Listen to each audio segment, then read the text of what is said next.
Está grabando. Sí. Regresamos luego de algunos meses, 2 meses si mal no recuerdo. Una disculpa. Pero comenzamos con este capítulo. Posterior al capítulo 8, el capítulo 9. Comenzamos. Dejen en silencio esto. La leyenda de Narnia. Las crónicas de Narnia. El león, la bruja y el ropero. Con el capítulo 9. En casa de la bruja. Y ahora, por supuesto, querrás saber qué le sucedió a Edmund. Comió su parte de la comida, pero no la disfrutó mucho, pues no dejaba de pensar en las delicias turcas, y no hay nada que estropee tanto el sabor de una buena comida común como el recuerdo de una mala comida mágica. Escuchó la conversación y tampoco la disfrutó mucho, porque seguía pensando que los demás no le hacían caso y trataban de echarlo a un lado. Eso no era cierto, pero él se imaginaba que era así. Luego escuchó cuando el señor Castor le habló de Aslan y del plan para encontrarse con él en la mesa de piedra. Fue entonces que comenzó a ocultarse muy silenciosamente tras la cortina que colgaba de la puerta, pues al escuchar el nombre de Aslan sentía una sensación misteriosa y horrible. En cambio, los demás sentían una sensación misteriosa pero encantadora. Mientras el señor Castor recitaba el verso sobre la carne y el hueso de Adán entronado, Edmund giró el picaporte en silencio. Y justo antes de que el señor Castor comenzara a decirles que la bruja blanca no era realmente humana, sino mitad genio y mitad gigante, Edmund salió de la nieve y cerró la puerta con cautela. No hay que pensar que incluso en ese momento, Edmund fue tan malo como para querer que sus hermanos se convirtieran en piedra. Lo que sí deseaba era disfrutar de las delicias turcas y llegar a ser príncipe, y más tarde rey, y también vengarse de Peter por haberlo llamado alimaña venenosa. En cuanto a lo que la bruja haría con los demás, no deseaba que fuera especialmente amable con ellos, ni mucho menos que los pusiera al mismo nivel que él, pero se las arregló para creer o fingir que creía que no les haría nada malo, porque, se dijo a sí mismo, toda esa gente que habla cosas desagradables de ella son sus enemigos y probablemente la mitad no sea verdad. De todos modos, fue muy amable conmigo, mucho más que ellos. Supongo que es la reina legítima, en verdad. En cualquier caso, será mejor que ese horrible Aslan, al menos esa era la excusa que se inventaba en su mente para justificar lo que estaba haciendo. Sin embargo, no era una excusa muy buena, pues en lo profundo de su ser sabía que la bruja blanca era realmente mala y cruel. Al salir y ver la nieve caer a su alrededor, lo primero que notó fue que había dejado su abrigo en la casa de los castores. Por supuesto, ya no era posible regresar a buscarlo. Lo siguiente que notó fue que la luz del día casi había desaparecido. Se había sentado a la mesa casi a las 3 de la tarde y los días de invierno son muy cortos. No había contado con ello, pero podía aprovecharlo a su favor, así que se subió el cuello y caminó por la parte superior del dique, que afortunadamente no estaba tan resbaladiza desde que había nevado, y llegó hasta el otro lado del río. La situación era bastante difícil. Cuando llegó al otro lado, cada vez estaba más oscuro y los copos de nieve se arremolinaban a su alrededor. Apenas podía ver 1 metro por delante de él. Además, no había ningún camino. Constantemente caía en profundas acumulaciones de nieve, resbalaba en charcos helados, tropezaba con troncos caídos, rodaba por laredas empinadas y se golpeaba las piernas con rocas. Finalmente, quedó mojado, helado y con golpes por todas partes. El silencio y la soledad eran terribles. En verdad, creo que habría renunciado a todo su plan y regresado para admitir sus faltas y hacer las paces con los demás, si no se hubiese dicho a sí mismo: cuando sea rey de Narnia, lo primero que haré será construir caminos decentes.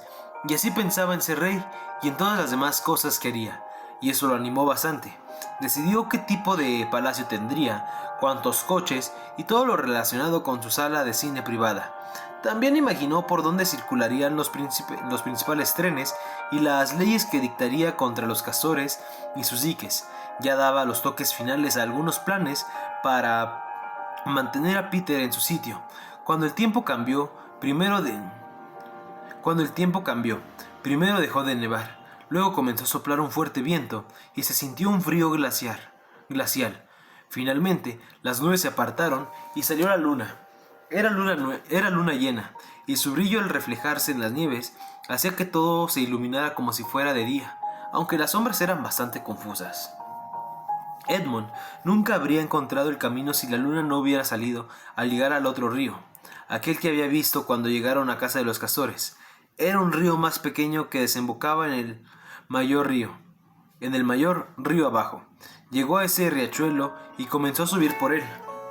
Sin embargo, el estrecho valle por el que fluía era más escarpado y rocoso que el que acababa de dejar atrás, y estaba cubierto de arbustos, por lo que no habría podido atravesarlo en la oscuridad. Incluso así se mojó, pues tuvo que agacharse para pasar debajo de algunas ramas y hacer grandes montones de nieve. Y al hacerlo, grandes montones de nieve cayeron sobre su espalda. Cada vez que esto sucedía, pensaba en lo mucho que odiaba a Peter, como si todo esto hubiera sido culpa de él. Finalmente, llegó a una parte más llana en la que el valle se hacía más amplio. Allí al otro lado del río, muy cerca, en medio de una pequeña llanura, entre dos colinas, vio lo que debía ser la casa de la bruja blanca. La luna brillaba más que nunca. En realidad la casa era muy pequeña. La casa era un pequeño castillo con infinidad de torres puntiagudas, afiladas como agujas. Parecían enormes capirotes o gorros de bruja. Brillaban a la luz de la luna y sus largas sombras tenían un aspecto extraño sobre la nieve. Edmund comenzó a sentir miedo de la casa. Sin embargo, era ya demasiado tarde para volver atrás. Cruzó el hielo sobre el río y se acercó a la casa. Nada se movía allí. Ni se escuchaba el más mínimo ruido, ni siquiera podía oír sus pasos cuando se hundían en la nieve, recién caída. Siguió avanzando para encontrar la entrada y fue dejando atrás una esquina tras otra de la casa, un torreón tras otro. Torreón Coahuila.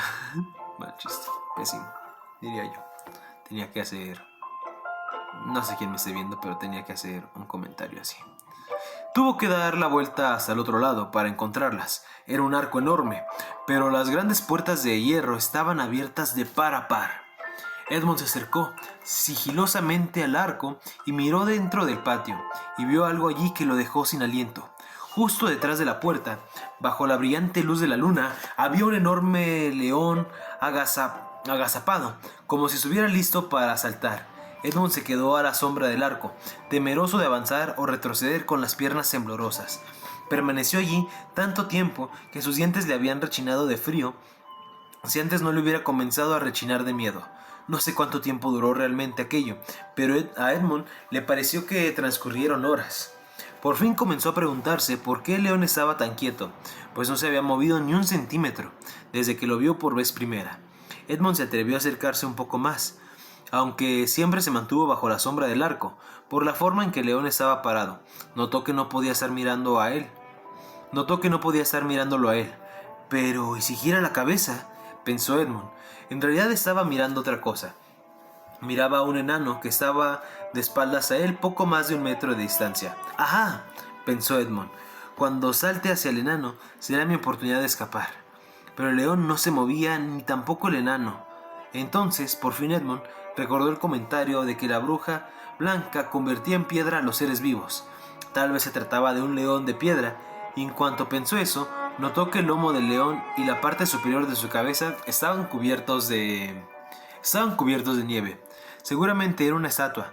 Ningún animal vivo se dejaría cubrir por la nieve, aunque en aquel momento, muy despacio y con el corazón como si le fuera a saltar, Edmund se acercó al león. Incluso en ese instante apenas se atrevió a tocarlo, pero finalmente extendió la mano y lo hizo. Era una fría piedra. Se había asustado de una simple estatua. El alivio que Edmund sintió fue tan grande que a pesar del frío, una oleada de calor lo recorrió de pies a cabeza y se le ocurrió algo que le pareció muy agradable. Probablemente, pensó, este es el gran león Aslan, del que todos hablan. Ya lo atraparon y lo convirtieron en piedra. Ese es el final de todas las esperanzas que había respecto a él. Bah, ¿quién le teme a Aslan? No digas tonterías, Edmond. No digas tonterías. Perdón. Se quedó allí, regocijándose con la desgracia de aquel león, y en un momento dado hizo algo muy tonto e infantil. Sacó un pequeño lápiz de su bolsillo y pintó un bigote en el labio superior del león y luego un par de gafas sobre sus ojos. Entonces dijo: el viejo y tonto Aslan, ¿cómo te sientes convertido en piedra? Te creías muy poderoso, ¿no es así? Perdón, tengo que hacer este comentario. Edmond me da un coraje, tanto en el libro como en la película. Pero más en el libro, como que en la película es muy niño asustadito, como Randall de Recreo. Pero leerlo aquí en el libro me da un coraje, o sea, con ganas de tenerlo enfrente y darle. Perdón, última interrupción, lo juro. Sin embargo, a pesar de los garabatos en el rostro de la gran bestia de piedra seguía teniendo un aspecto tan temible, triste y noble, con la mirada en alto a la luz de la luna, que Edmund no consiguió divertirse al burlarse de él. Se dio la vuelta y comenzó a cruzar el patio. Pinche vato. Perdón. Al llegar a la parte central vio que había docenas de estatuas por todas partes, paradas aquí y allá, como si fueran piezas sobre un tablero de ajedrez a mitad de una partida. Había sátiros de piedra, lobos de piedra, osos, zorros y pumas de piedra. Había hermosas figuras de piedra que parecían mujeres, pero que en realidad eran los espíritus de los árboles.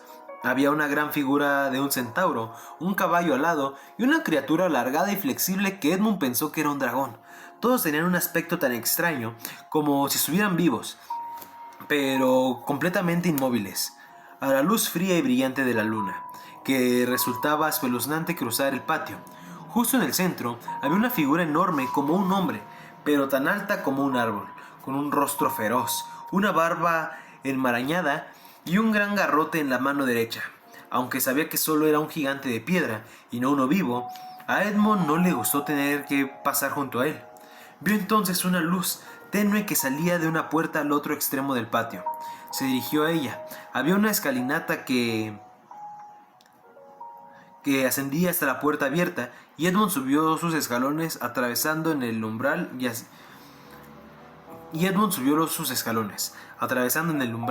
yacía un gran lobo.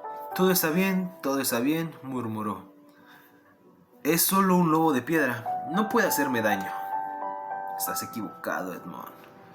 Caes gordo. Perdón, ya en serio, último comentario.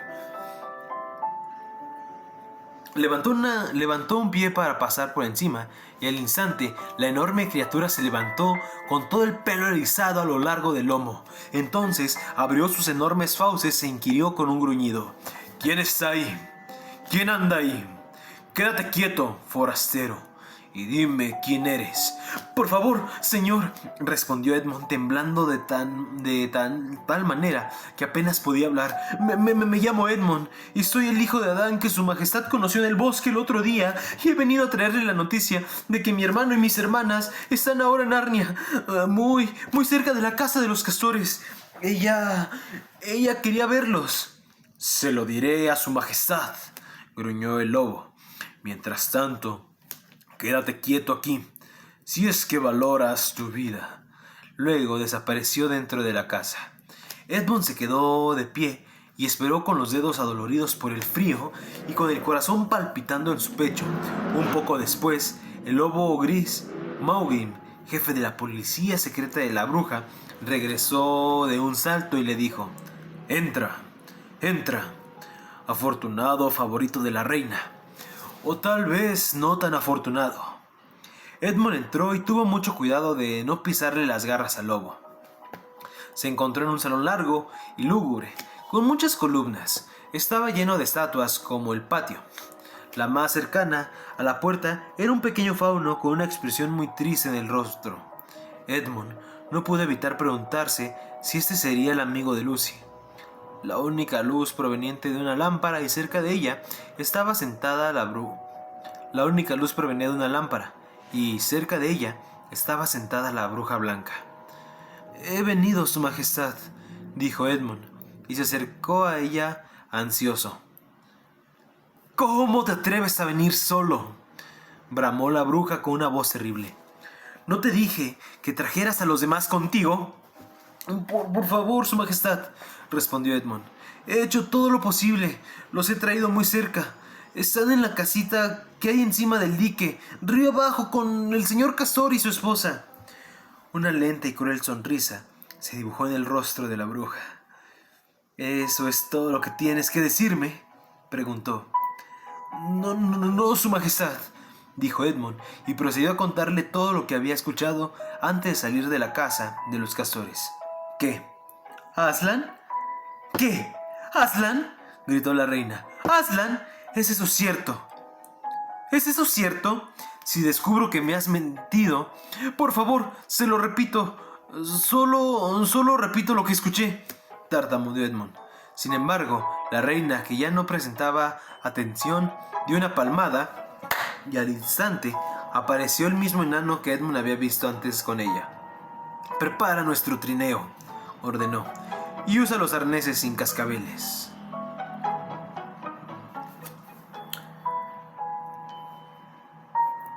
Aquí sí cae gordo el Edmund. En la película también es odioso. En la película es odioso. Pero aquí, hijo de eso, qué horror. No me cae bien. O bueno, no sé, no sé cómo lo vayan a desarrollar. Finalmente le están haciendo un desarrollo de personaje. Pero sí, muy agradable. Muy desagradable. Perdón, en esta lectura hice demasiados comentarios, pero es que capítulos anteriores lo leía y me daba coraje escucharlo a ese güey. Entonces, no me quise quedar callado. C.S. Lewis hizo un buen trabajo al hacer a Edmund odioso. Uno realmente se molesta cuando lo lee. Nos vemos en el siguiente capítulo. Toma una foto. Estoy usando un nuevo recorder.